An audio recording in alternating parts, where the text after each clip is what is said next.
শিখে নিন স্কোয়ার ডিজাইনগুলো শিখে নিন। স্কোয়ার ডিজাইনগুলো জোড়াও আমি আগে ভিডিওতে স্কোয়ার ডিজাইনটা জোড়া দেখিয়ে দিয়েছি।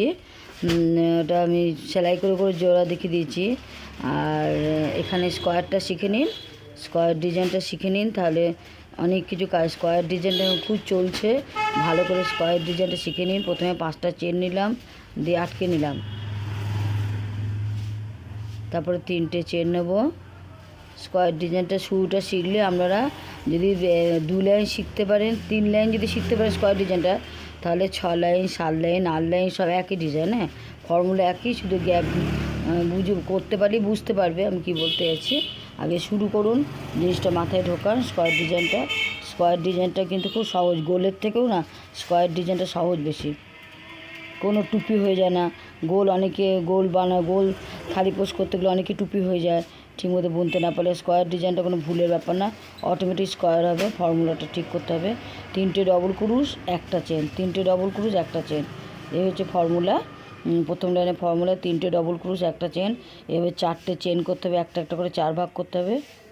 দেখে নিন, 3টে ডবল ক্রুশ 1টা চেন,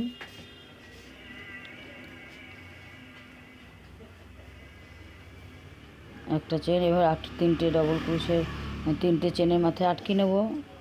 একটা লাইন একটা কালার করবো, তাহলে দেখতে ভালো লাগে। এবার এই লাইনটাকে, এই রঙটা কেটে নেব, হলুদ দেবো। এবার একটা চেন নিয়েছিলাম, একটা চেনের জায়গায় 3টে চেন হবে, আটকে নেবো। 3টে চেন মানে একটা ডবল ক্রুশ, তাহলে 3টে ডবল ক্রুশ, 2টো চেন, 3টে ডবল ক্রুশ। এইভাবে একটা চেনে 4টে ভাগ করতে হয়, 4টে চেন আছে একটা একটা করে। এবার একটা চেনের জায়গায় 3টে ডবল ক্রুশ, 2টো চেন, 3টে ডবল ক্রুশ করুন।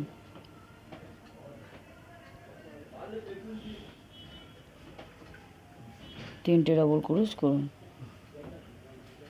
এবার দেখুন, হ্যাঁ এটাই হচ্ছে, এটা সেকেন্ড লাইনে শুধু 4টে ভাগ করতে হয়।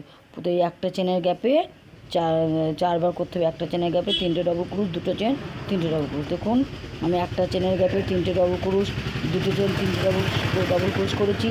এবার দেখুন 4 নম্বরটা হচ্ছে শির, একে শির বলে, কেমন?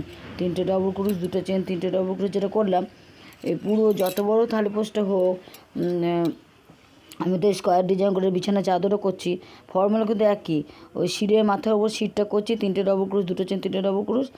আর এবার আটকে দেবো 4টে। দেখুন 4টে কোণ হয়ে গেল। মেন 4টে কোণটাই স্কোয়ার ডিজাইন আসল।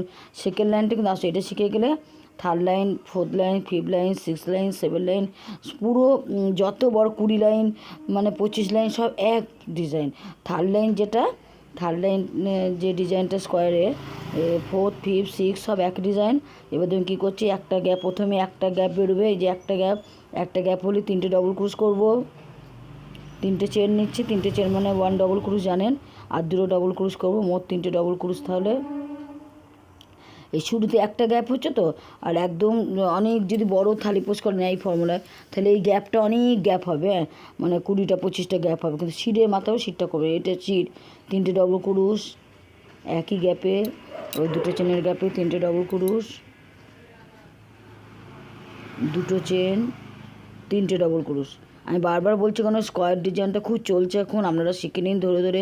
অনেক স্কোয়ার বানান, 4 লাইন স্কোয়ার বানাতে পারেন, 5 লাইন স্কোয়ার বানাতে পারেন, 6 লাইন স্কোয়ার বানাতে পারেন। একটা লাইন একটা কালার করুন, ব্যাগ হয়, খুব সুন্দর সুন্দর ব্যাগ হচ্ছে। আপনারা স্কোয়ার ডিজাইন ভালো করে শিখে নিন। আমি সব ভিডিওতে ব্যাগ শিখিয়ে দেবো, জ্যাকেট শিখিয়ে দেবো, থালিপোষ শিখিয়ে দেবো, স্কোয়ার ডিজাইনটা শিখে নিন। তাই দেখুন, শিরের উপর শির, একটা গ্যাপে শুধু 3টে ডবল ক্রুশ। এবার আবার শিরের মধ্যে 3টে ডবল ক্রুশ, 2টো চেন, 3টে ডবল ক্রুশ, 3টে ডবল ক্রুশ, 2টো চেন, 3টে ডবল ক্রুশ। এই হচ্ছে থার্ড লাইন। এই থার্ড লাইন যেটা করলাম, 4th, 5th, 6th পুরো যত বড় করেন একই ফর্মুলা, শুধু গ্যাপ হলেই 3টে ডবল ক্রুশ, এখানে গ্যাপ বেড়ে যাবে। দেখুন প্রথম লাইনে তো একটা গ্যাপ পড়েছে না, এবার 1, 2, 3, 4th লাইনে দেখবেন 2টো গ্যাপ হয়ে যাবে। দুটো গ্যাপ অটোমেটিক আপনাকে করতে হবে না, অটোমেটিকই হয়ে যাচ্ছে। শুধু আপনি শিরের মাথাও শিরটা করবেন, মানে শির হচ্ছে ওই চারটে কোণকে শির বলছে। ওই 3টে ডবল ক্রোশ, 2টো চেন, 3টে ডবল, এটা ফলো করবেন। আর বাকি অটোমেটিক গ্যাপ বেরিয়ে গেলে 3টে ডবল। এই যে গ্যাপ থেকে নিলাম, অন্য কালার দিচ্ছি, গ্যাপে 3টে ডবল ক্রোশ, প্রথমে 3টে চেন নিয়ে আটকাবো, 3টে চেন মানে 1 ডবল ক্রোশ। এবার সেম গ্যাপে 2টে ডবল ক্রোশ করবো, মানে 3টে ডবল ক্রোশে ধরুন, 3টে ডবল ক্রোশ, 3টে ডবল, কোনো চেন না কিন্তু, 3টে ডবল ক্রোশ। এবার দুটো গ্যাপ পেলাম, এই একটা গ্যাপ, এই গ্যাপে 2টে গ্যাপে, আবার এই গ্যাপেও 3টে ডবল ক্রোশ, গ্যাপ পেলেই 3টে ডবল ক্রোশ। কেমন?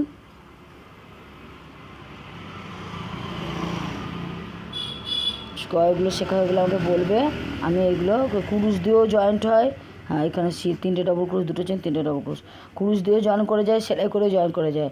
তা ক্রুশ দিয়ে জয়েন করলে দেখতে খুবই ভালো লাগে, কিন্তু ক্রুশ দিয়ে জয়েন করা একটু কঠিন আছে। ওই জন্য আমি আগের ভিডিওতে আমি সেলাই করে আসম্বনা ছুঁচে উল ঢুকে সেলাই করে করে জোড়া শিখেছি, যাতে যারা ক্রুশ জোড়া পারবে না, মাথায় ঢুকবে না, তারা সেলাই করে করেও করতে পারো। সেলাই করে করে খুব সুন্দর সোফার কভার হয়, কিন্তু হ্যাঁ খুব সুন্দর হয় সোফার কভার। এই একটা 4 লাইন স্কোয়ার আর 4 লাইন কাপড় কেটেও সেলাই করে করে দারুণ হয়।